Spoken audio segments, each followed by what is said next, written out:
For my worst books of 2023, I thought I would wear my worst financial decision of 2023. You can't get better than poor choices than accidentally buying a £400 jumper in an airport.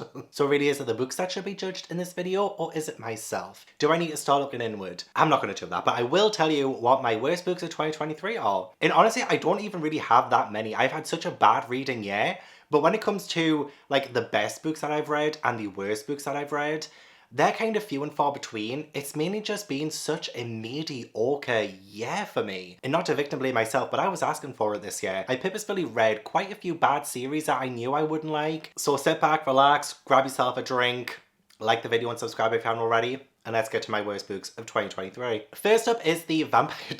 Honestly, why am I not surprised? The Vampire Diaries series by L.J. Smith. This series sucked like a vampire on a neck in May on a typical Tuesday at the Spread Eagle. So I had included in this video because they were also the very first books that I read in 2023. We started off the year very poorly. The Vampire Diaries was a series of young adult novels written in the 90s and beyond by L.J. Smith, and it ended up inspiring the CW TV show of the same name, which I was obsessed with. In my late teens, I could not get enough of it. Unfortunately, the books are just not the one. I got a nearly 2-hour video on the Vampire Diaries series, reading it all for the first time, and I would include all 13 of them in the worst books of 2023, I would. Essentially, it follows Elena Gilbert. She lives in Fells Church, and it's a world where there are vampires and werewolves, and Elena gets caught up in the Salvatore brothers, Damon and Stefan. However, the characters are the worst characters I've ever read in anything ever. Elena especially, my hatred for Elena knows no bounds. Any potential of a good story was squished because of her.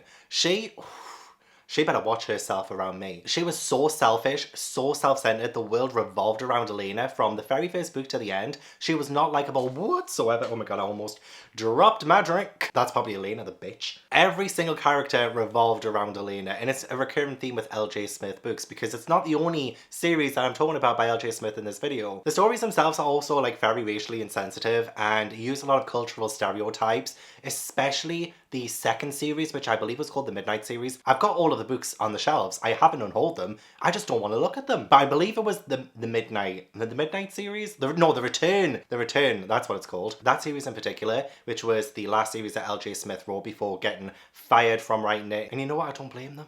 I don't blame them. It made it so unbearable to read the further you go on. And it just gets so ridiculous as well. I mean, this is just going to end up being a video bashing Elena. No spoilers in this video, but she goes through this character arc, shall we say. She is like a shell of herself, right? And it's so hard to take seriously because Stefan ties her like a balloon to his car and she's like floating around as he's driving around. There's moments where Elena's flying around the place and there are people shouting, "I believe in you, I believe in you." It was so ridiculous. It was bonkers. This was not the Vampire Diaries that I signed up for. Honestly, some of the worst fantasy scenes I've ever read as well. The villains were very, very lackluster. Nothing was structurally sound, as in like there would be plot holes that would come up. There would be very convenient ways of taking foes down too. There was no world building. There was no character building unless you wanted to make them unlikable, which L.J. Smith, you did a great job at. You end up not caring whether she picks Stefan or Damon because all of them are terrible. Let them all burn in hell. The original series is probably the only tolerable series really because they're so short, but as soon as it came back in the late 2000s with new ghostwriters and everything, that's when you can see that it was really trying to capitalize off the TV show, and it just bled way too much into the series that it somehow got worse after the original author got fired. If you love the TV show, stay away from the books. That's my advice. But as we are talking about L.J. Smith, we might as well talk about her other series, The Secret Circle. Have you ever wanted to read a teen fantasy romance series where every main character is related to one another, but also fall in love with one another as well? Because they're soulmates. L.J. Smith walked so that Cassie Clare could hopscotch all over fictional incest. That's probably where the origin of that kind of weird trope comes from. It's also my villain origin story. I somehow ended up talking about all 6 of the Secret Circle books in 3 hours. I don't even give my family that much time in a day. What am I talking about 3 hours for in the Secret Circle? A lot. I had a lot to say. So we follow Cassie. She moves to this little town and she ends up moving onto this road called Crowhaven Road, where there are these like old families that live with their own children who are around Cassie's age. Turns out that everyone on the street is related to one another. They've been inbreeding for years and they have their own coven. They are witches. Honestly, for a teen series, why?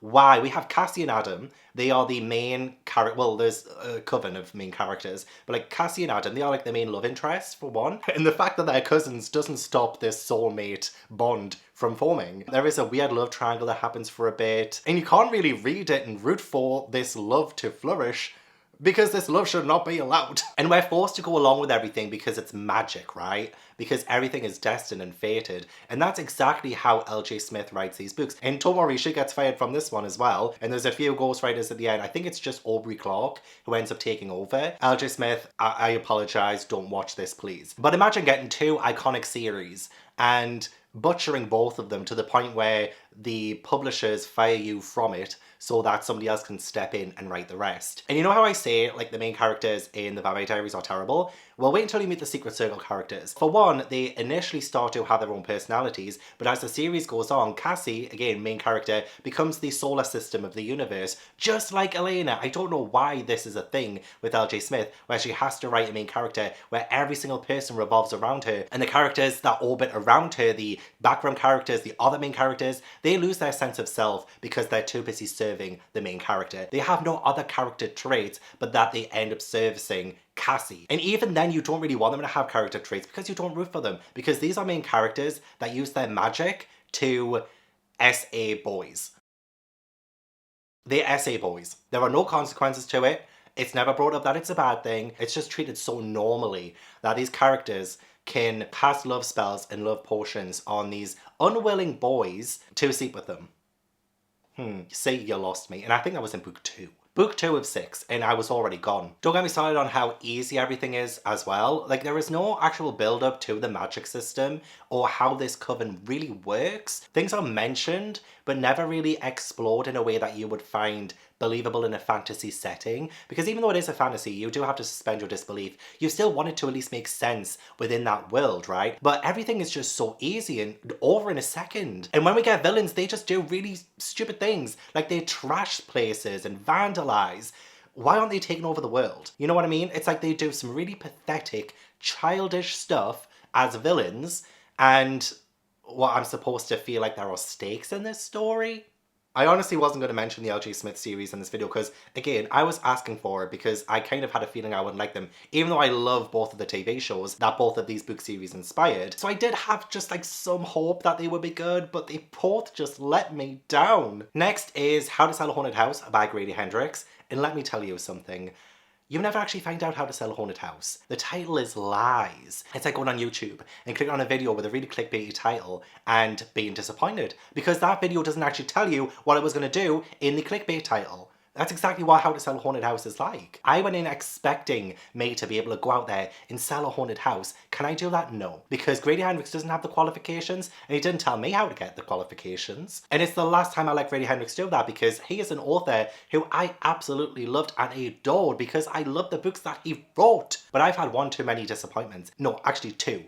Too many disappointments. I've read so much Grady Hendrix at this point that I'm probably an expert, right? I mean, not to self-follow myself, but I'm just sick of being disappointed. I already get disappointed enough as a power bottom. I do not need these authors to further disappoint me when I'm trying to use my brain and not my And it wasn't even scary. Looking in a mirror every single morning scares me more than that book ever did. What was I supposed to find scary? A fucking puppet named Pumpkin? Pumpkin? Next you're going to tell me I was supposed to be shitting myself at Barney and Friends. It just wasn't scary. Grady Hendrix used to be able to blend the two together, the humour and the horror. There is just no blending anymore. It's just ridiculous humour now. I'm really struggling to remember what it was even about because I just remember sitting there just being like, and I did a live show for it as well. I did it for a book club. And I'm sat here like, have I suppressed the memory? I do believe we follow a main character, because I've already unhauled it. I do believe we follow a main character who is trying to sell a haunted house. No, I believe her parents died and her brother tells her about it. Forgotten all of their names. The only name I remembered was the fucking puppet. Yeah, the brother tells her that her parents had died in like a really crass way. And so like they have to go to the house to get all of the affairs in order. Oh, there's just so many lies. There's so many lies in this book. I don't really want to spoil anything, but like, it's so misleading. And you kind of go in expecting like a really good haunted house story and you just don't get one. It bordered too much on the unserious that as soon as we got to the serious moments, it really fell flat for me. Just like this book's fizz, I'm not gonna lie. It took way too long to get into something that even remotely resembled a plot. And by that point, I'd already checked out. It's such a shame because I really did used to love some of the early works of Grady Hendrix. I just don't find anything new or original about his stuff anymore other than the titles. His titles are the best thing about his books, and then after that, disappointment. Next up is Does It Hurt by H.D. Carlton. And again, I have a video dedicated to reading this. Look, I'm not saying that I think taboo romance or dark romance should be considered like worst books or anything like that, because it really does depend on your own personal taste. I personally haven't read a good dark romance yet because I just want something that remains dark throughout. I do not want something to turn into a soppy love story. I'm not there for that. And we have such a good premise as well. We have two characters, forgot their name. Oh no, Enzo. I remember the guy's name. It was Enzo because I fucking hated him. Enzo and a female main character. Can't remember her name. But she ends up betraying Enzo and he gets his own back when they're on a boat, which, like, there wasn't really any fucking reason why she went on that boat. And they end up doing some questionable things on the boat, and then the boat ends up getting stranded at a lighthouse where this really weird guy lives. I love the premise, and I felt like a lot of this book was written pretty well, but then it just kind of all fell apart literally actually as soon as they got on that boat for the first time. Because one, I don't kink shame. I do not kink shame. If it's something that both characters are into and it's a kink of theirs, whatever. But this book tried to force the idea that one-sided assault was romantic, and I was not about that life. The author really does try to force this. And again, I know he's saying, oh, it's dark romance, it's supposed to be like that. But when you consider all character actions and motivations throughout the entire book, and the way that the book ends, which again, I won't spoil, I feel personally is counterintuitive to a dark romance. It's just plain bad. The motivations and the goals of the main characters just ended up not making any sense whatsoever. Why these characters got into the situations they didn't make any sense whatsoever. I would love just a little touch of realism to get us to the points where we did. The sex scenes too, so boring. I can forgive the bad plot of a dark romance if the sex scenes are creative and actually well written. But oh my gosh, like the worst parts of this book were the sex scenes. There was one on the boat that kind of included a shot which was just uncomfortable. There was some later down the line as well that were just so vanilla and just so boring. Like, why? I just would have loved it if the author had thought outside the box a little bit, because, you know, we get that one little dark romance premise bit, right? Because in this one, it is the fact that there is a shark scene, right? So you kind of expect that same kind of level of darkness. No, absolutely not. I wanted a dark romance that just stayed dark, not this cheesy Hallmark shit that it turned out to be. Next up is, again, a huge disappointment to me and one of the worst books of the year. And I didn't even want to separate anything between like disappointing books and the worst books because there wasn't really that many that I would use to differentiate. And the disappointing books still turned out to be some of my worst books of the year. So the next one is Finley Donovan Jumps the Gun by El Cosimano. Let me tell you, as soon as I finished reading this book, I wanted to jump into a cold fucking lake and swim all the way to Antarctica where they didn't sell a single copy of this book. If you go back to my best books of 2022 video, you will see the very first Finley Donovan book is on there. In fact, I think it was my favourite book of the year. So how in the world did we get from the tops of 2022 to the dregs of 2023? It's kind of skillful, I gotta low-key respect it. But as much as it pains me, the series has fallen harder than my channel this year. Continue the series? I don't think so. Unless book 4 gets unanimous praise from every single person who reads it, I will not touch the next book with a 10-foot pole. So Finley Donovan, the very first book was about Finley Donovan, who ends up getting into like this really weird, bizarre series of events where she is hired as a hitwoman, even though she's actually just a writer, and there's just so many misunderstandings. It was very comical, but it was still grounded so much in great character work that even though there were some bizarre things that happened, there was still a level of realism that kept me in the story. But then we get to, well, I mean, book 2, I didn't love as much as the first book, right? But then book 3, I was, oh my god, like, this is just ridiculous now.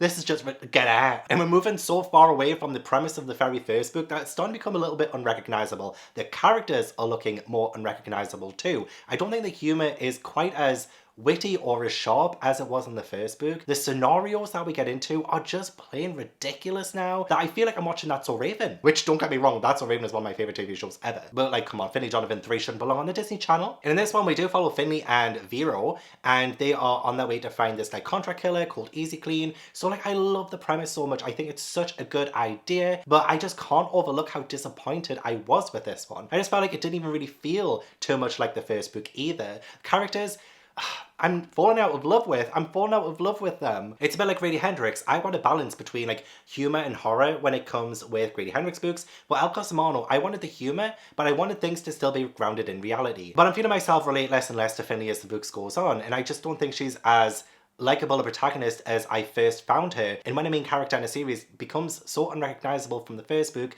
and the reasons why I loved it in the first place, there's just no point continuing. I might as well just get off now. I also read that book for a book club book this year, and we did talk about it in a live show. I just seem to have not had the best luck with book club books in 2023. So hopefully 2024 changes that. Hopefully I get to read more fantastic books with book clubs, because I actually think in 2022, the book club books that I did read were some of the best books I read that year. 2023 has been a bad year, okay? It's just been a very bad year. Next is Halloween Party by Agatha Christie, the Queen of Mystery. Well, is the mystery in the room with us? Because let me tell you, I could have solved this book without even reading it. You know what, actually, the more I'm filming, the more I realise how full of myself I'm sounding. It is well known that Halloween Party now is one of the last books that Agatha Christie wrote before she died. So obviously it's like not her best written work. And like, that's fine. Like, I sympathise, I understand. But it's still one of the worst books I read this year. I mean, I always have a fun time solving mysteries, and I found the experience to be quite fun, especially since I usually do it with my patrons and all of that. But the story was just not that good this time round. And something happened that made the killer reveal so obvious way too early. It just didn't really feel clever, or we didn't really even get that many instances of red herrings that would really detract from that person. Because the person was way too obvious, it kind of killed the enjoyment pretty early on. So this one is about a girl who gets killed at a Halloween party after she says that she witnessed a murder several years before. And we have Poirot, he comes back, and there is a crime writer as well who was there at the party, who was a friend of Poirot's. And the premise honestly sounded great, but it really didn't capitalize off of the whole Halloween vibes, which you don't really get with Agatha Christie books. You really do just get a whole lot of dialogue, which I do like sometimes. I do have some favorite Christie books, but Halloween Party just, I totally missed the mark. It sets up some great ideas that we could have potentially used within the setting of like Halloween, but really it just doesn't do anything with any of the great setups that were presented with us at the very start. And I feel like you can only read several Agatha Christie books in a row before you get bored, because they are generally mostly the same in terms of like the way that the narrative goes and the way that the mysteries are solved. So maybe this one is more on me because I have read quite a few now, but all I'm hearing are excuses. It just wasn't a good mystery. And as soon as that obvious clue came about, all intrigue just went right out the window. The next book is A Dowry of Blood by S.T. Gibson. I know there are a lot of people out there who love this book, a lot of people who don't love themselves, and that's okay. We don't always have the exact same taste, and I think A Dowry of Blood is one of those ones that is just so 90% universally loved on BookTube, and most of my friends really do love it, but I didn't. And this one we have Constanta, and she gives an account of being the first bride of Dracula. Even though Dracula is not really named, you get a sense that this is about the brides of Dracula. But the main reason why I really hate this book is because I just despise second person narratives, which I guess is personal preference more than anything else. But the way that this is written, okay, for example, say that I did something really exciting. Say I went to Mount Everest and I climbed all the way to the top of Mount Everest, and you know, I vlog and I do all of this, except I don't show you that vlog. Instead, I just tell you about what happened. I don't show you any of it. So all of the exciting things you're hearing about in a sort of second person account. I mean, you don't get to see anything good or worthwhile. You're not immersed in my journey up Mount Everest. You're just immersed in my recounting of that. And in this book, we're just getting a summary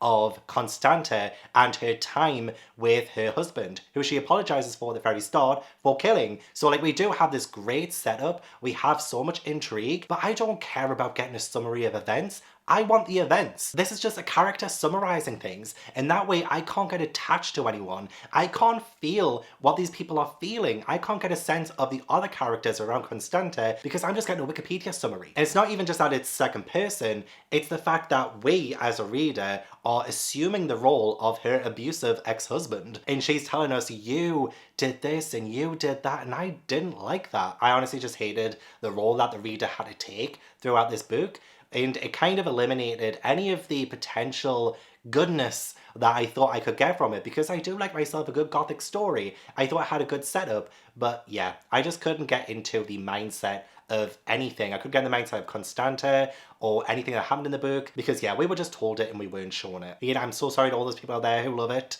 I apologize. Probably the most controversial book on this list. Next up is another one that I think everyone probably just assumed would be on this list, is Get My Swamp by J.M. Fairy, a Shrek erotica. Obviously this wasn't going to go in the best books. I mean, maybe if it was written well, maybe it could have. But instead we have Leona, who is, you know, supposed to be Fiona. And firstly, let me say, I do like some of the creative liberties the author took with naming these characters. Leona is Fiona, Beck is Shrek, Donnie is Donkey. I can't remember what Lord Farquaad's name, but Leona is getting married to the Lord Farquaad character. But the only reason she doesn't want to marry him is because he's got a small dick. No other reason for it, really. Leona and her deep dish just want a massive and I'm not even criticizing this book for that. It is dual narrative as well, so we have Beck, and instead of it being like a really ugly, nasty swamp and him being an ugly ogre, he's a sexy ogre who lives in like a really picturesque cottage. And he kind of protects the magical community. And there are signs up around being like no trespassing and stuff. But Leona ignores those signs, gets straight into it and gets trapped by one of Beck's traps. It's kind of like where this like love story begins. I didn't love the fact that they made Shrek sexy because I think he's sexy anyway. This Shrek doesn't have a Scottish accent, so automatically disgusting. However, nothing's really described to us. We are just told things like, oh, always by that character too. So Beck is like, oh, I'm such an attractive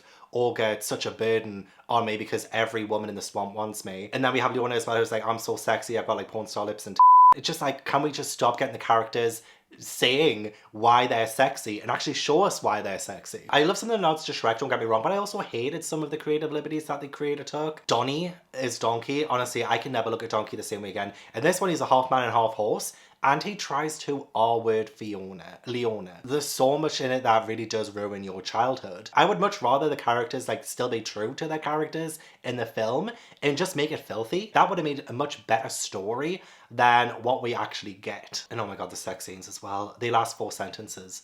They do. It's over so quickly. And every single time, it's they came undone. Every single time, it's they came undone. I came undone reading this because of how bad it was. I'm sick of reading these really weird, twisted romances, and it's actually the sex scenes that let it down. Well, the sex scenes and the characterizations. I mean, can you believe Shrek is scared of public speaking?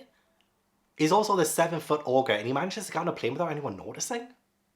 Like, honestly, this could have been a masterpiece. It could have. Fairy, JM decided to go the other route. And we also have some incest in here too. And finally, I don't want to talk too much about this one because, again, like it was one of those series that I knew I really wouldn't like. And that is the, well, I'm going to say a specific book. I Will Always Love You, which is part of the Gossip Girl series by Cecily von Ziegesar. And this is the final Gossip Girl book in the overall narrative. You know, before we get to the weird 14th book, which turned out to be a slasher remake of the first book. But this is like in terms of the timeline, in terms of the story. Book 13 is the last one. And we don't find out who Gossip Girl is. You had one job throughout this entire series. We have this little bit of a mystery of who is Gossip Girl? Well, apparently the author doesn't know either. And what I hate about this book as well is that it is set in parts. And if you don't know what Gossip Girl is about, it's about like the elite in New York. And we follow like Blair and Serena, and they are like really entitled and very unlikable. But sometimes it's kind of good and trashy to see their lives unfold because it's seeing how they live and how they deal with situations. Except the series turned out to be just like this one big cheating thing, and it was just awful. But this book in particular had so much that it should have done as the last book. It should have revealed Gossip Girl, but it didn't, because the author themselves just wrote themselves into a loop that they could never actually reveal Gossip Girl, because realistically, it couldn't have been anyone, unless it was God.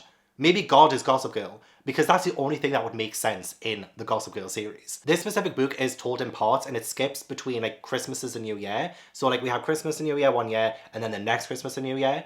And we kind of worked up to the characters having a little bit of a happy ending at the end of book 11. Book 11, because book 12 is a prequel, and then book 13 is a continuation. So book 11, we had some, you know, nice wrappings up of some storylines, characters getting together, and a little bit of that toxicity going away. But then book 13 was like, I mean, it's the last one. Why don't we do what we always do and make it toxic again? So we have characters cheating on one another. We have characters breaking up after like forming a bond.